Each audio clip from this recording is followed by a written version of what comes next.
கிறிஸ்துவுக்குள் அன்பானவர்களே, உங்கள் அனைவருக்கும் நமது பிதாவாகிய தேவனாலும் கர்த்தராகிய இயேசு கிறிஸ்துவினாலும் கிருபையும் சமாதானமும் உண்டாகட்டும். உங்கள் அனைவருக்கும் புத்தாண்டின் நல்வாழ்த்துக்கள். I wish you very happy new year. New இயர்னால் நம்ம எல்லோரும் ரெசல்யூஷன் எடுக்கிறது வழக்கம்.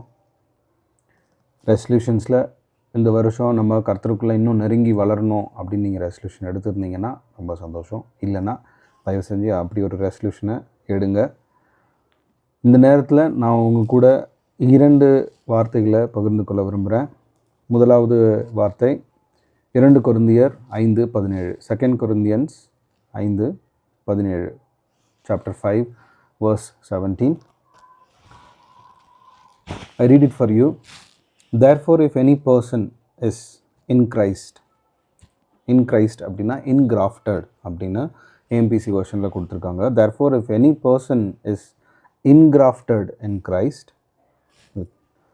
he is a new creation, a new creature altogether. The old has passed away. Behold, the fresh and new has come. பொதுவாக இதை நம்ம வாக்குத்தத்தமாக வாங்குவோம். பழையவைகள் விழுந்து போயின, புதுசு நம்ம வாழ்க்கைக்குள்ளே வருது அப்படின்ட்டு படிப்போம். பட் அதனோட ஆழமான மீனிங் என்ன அப்படின்னா, யாரெல்லாம் கர்த்தருக்குள்ளே இருக்கிறாங்களோ, கிறிஸ்துவுக்குள்ளே இன்கிராஃப்டட்னா என்னன்றதை கொஞ்சம் ஜூம் இன் பண்ணி பார்க்கலாம். நம்ம புதுசாக ஒரு புது செடியை வளர வைக்கணும். இன்னொரு இடத்துலேருந்து எடுத்துகிட்டு வந்து ஒரு புது செடியை இன்னொரு இடத்துல புதுசாக வளர வைக்கணும், இன்னொரு செடியோடு சேர்த்து வளர வைக்கணும் அப்படின்னா, எங்கள் முள்ளிலேருந்து வளர ஒரு செடியை இமேஜின் பண்ணிக்கோங்க. முள்ளிலேருந்து வளர ஒரு செடியை கட் பண்ணி எடுத்துகிட்டு வந்து ஒரு நல்ல செடியோட கொஞ்சம் அதனோட தோலை சீவி அதனோட வச்சு நம்ம பதியெல்லாம் போட்டு பண்ணுற மாதிரி ஒரு ரோஜா செடி நீங்கள் யூஸ்வலாக பார்த்துருப்பீங்க. அதை எடுத்துகிட்டு வந்து டபுள் கலரில் வர வைக்கணும் அப்படின்னா நம்ம பதியம் போட்டு இன்னொரு கிளையோடு அதை ஒட்ட வச்சு அதுலேருந்து வர ஊட்டச்சத்தில் இதுவும் வளர்ந்து அது ஒரு புது செடியாக மாறுற மாதிரி. ஸோ இன்கிராஃப்டட் அப்படின்னா தாவரவியல் இல்லை அக்ரிகல்ச்சரில் இன்னொரு இடத்துலேருந்து எடுத்துகிட்டு வந்து இன்னொரு புது செடியோடு ஒட்ட வைத்து வளர வைக்கிற மாதிரி. ஸோ இப்போ நாம் கிறிஸ்துவுக்குள்ளே இன்கிராஃப்டட் அப்படின்னா நம்மளோட பழைய சுபாவம் மாறி நம்மளோட புது சுபாவம் கிறிஸ்துவுக்கு உள்ளானதா, கிறிஸ்துவுக்கு ஒப்பானதாக மாறுகிறதா. அப்படி மாறி இருந்துச்சு அப்படின்னா நம்மளோட பழையவைகள் ஒழிந்து போயின, நம்மளோட புது வாழ்க்கை, கிறிஸ்துவுக்குள்ளான வாழ்க்கை தொடங்குது அப்படின்றது தான் இது அர்த்தம். இதை பொதுவாக நம்ம எல்லோரும் பிளெஸ்ஸிங்கோடாக வாங்கியிருப்போம். But most of the time especially youths, even adults, elderly people also, most of the time நம்மளும் அறியாமல் இல்லை சில சமயம் தெரிஞ்சு கூட அதை முழுசாக நம்மளால் ஃபாலோ பண்ண முடியறதில்ல. பிகாஸ் உலக லௌகிக இச்சைகள், the worldly pleasures, the worldly desires is always pull us down. புவியீர்ப்பு இசை மாதிரி நாம் இழுக்கப்பட்டு என்ன பண்ணுறோம், உலகத்துக்குள்ளேயே கடந்து சென்று கொண்டு இருக்கிறோமே தவிர அது பிளெஸ்ஸிங் வேர்டாக தான் இருக்கே தவிர நம்ம வாழ்க்கைக்கு உண்டான அதாவது நம்ம சாப்பிட்ற சாப்பாடு உணவோடு கலந்து நம்ம சாப்பிட்ற சாப்பாடு பிளட்டோடு கலந்து நம்மளுக்கு சத்து கொடுத்தா தான் நம்மளோட அதில் நியூ எனர்ஜியை நம்மளால் கன்சியூம் பண்ண முடியும் இல்லையா? அந்த மாதிரி நாம் படிக்கிற வார்த்தைகள், நம்மளோட பிளெஸ்ஸிங் வேர்ட்ஸ் நம்மளோட வாழ்க்கையோடு கலந்தால் மாத்திரம்தான் அதனோட முழு பலனை நம்மளால் அடைய முடியும். ஆனாலும் நீங்கள் ஃபெயில் ஆகிட்டே இருக்கீங்க, நானும் கூட சொல்கிறேன், நம்ம ஃபெயில் ஆகிட்டே இருக்கோம் அப்படின்னா அதுக்காக கவலைப்பட வேண்டாம். 2வது வசனத்தை உங்களுக்கு ஷேர் பண்ணுறேன். பிலிப்பியர் 3:12-14 வசனங்கள். பிலிப்பியர் 3:12, 13 and 14. Let's quickly read that.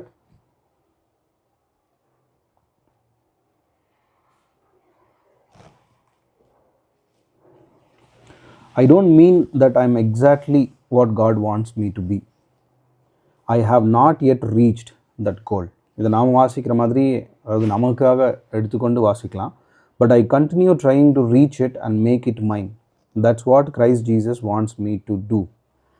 அதாவது நம்ம எட்ட வேண்டிய கோலை அச்சீவ் பண்ணிட்டோம் அப்படின்னு நம்ம நினைக்கக்கூடாது.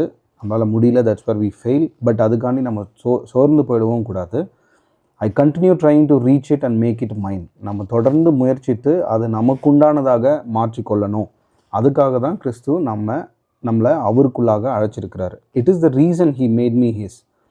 Brothers and sisters, I know that I still have a long way to go, but there is one thing I do. I forget what is in the past. அது கடந்த வருடமாக இருக்கலாம், நேற்றைய தினமாக இருக்கலாம், உங்களுக்கு ஜஸ்ட் ஒரு 5 minutes முன்னாடி நடந்ததாக இருக்கலாம்.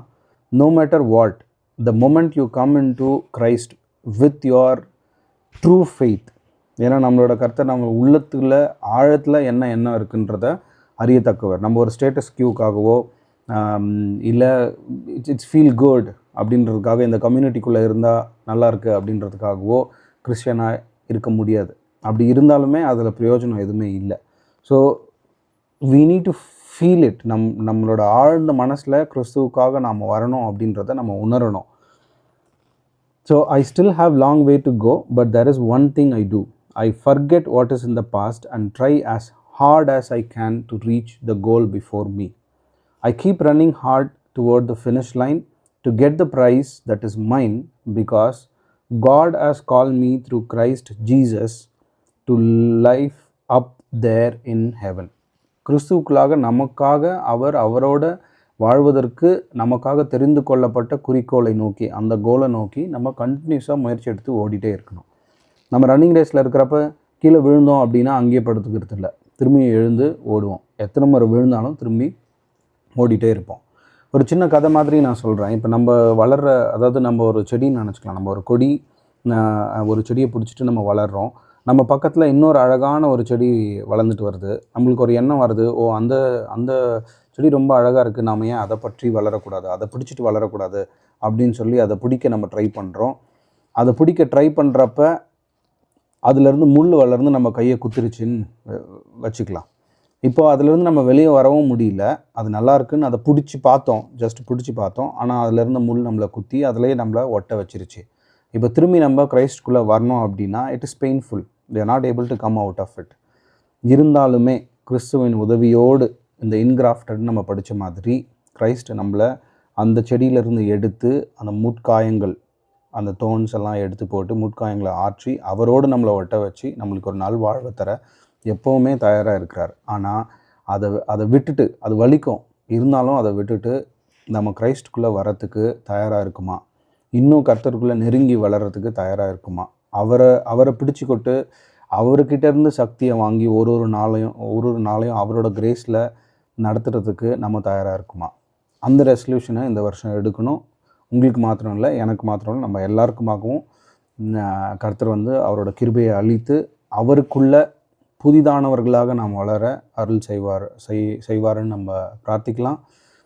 உங்களோட பழைய விஷயங்கள் உங்களை கில்ட்டாக ஃபீல் பண்ண வச்சாலும் சரி, உங்களோட பழைய விஷயங்கள் உங்களை ரொம்ப ஹர்ட் பண்ணியிருந்தாலும் சரி, இல்லை மற்றவங்க யாருன்னா உங்களை ஹர்ட் பண்ணியிருந்தாலும் சரி, அவங்கள மன்னிங்க. உங்களையே நீங்கள் மன்னிங்க. கர்த்தர்கிட்ட மன்னிப்பு கேளுங்க. கர்த்தர் நம்மளை கண்டிப்பாக மன்னிப்பார். மன்னித்து அவரோடு வளருவதற்கு நம்ம ஒவ்வொரு நாளும் உயிரோடு எழுந்திருக்கிறோம் அப்படின்னா we still have a chance to go to him even more closer. அவரிடத்துல இன்னும் கிட்ட நெருங்கி சேருவதற்கு நம்மளுக்குள்ள வாய்ப்பை பயன்படுத்திப்போம். ஆண்டவராகிய இயேசு கிறிஸ்து நமக்கு அதற்கு ஏற்ற எல்லா விதமான கிரேஸ், பவர், ஃபர்கிவ்னஸ் எல்லாத்தையும் நம்மளுக்கு கூட்டி தருவாராக. ஆமென்.